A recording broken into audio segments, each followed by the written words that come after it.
+2 board परीक्षा चालू अछि।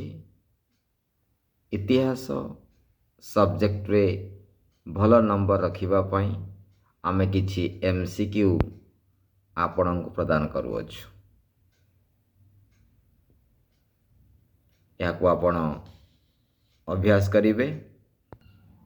बछा बछा एमसीक्यू आपण मानक पई प्रश्न सह उत्तर अभ्यास करंतु। केवल उत्तर वार्ड को आपण मने रखंतु, ताही यथेष्ट परीक्षा पाई।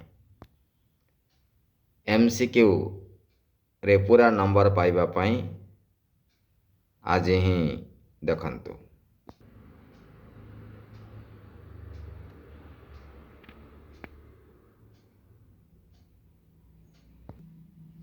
Most selected and most expected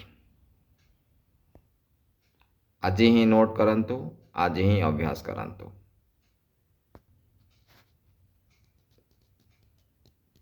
गुरुत्वपूर्ण प्रश्न सह उत्तर।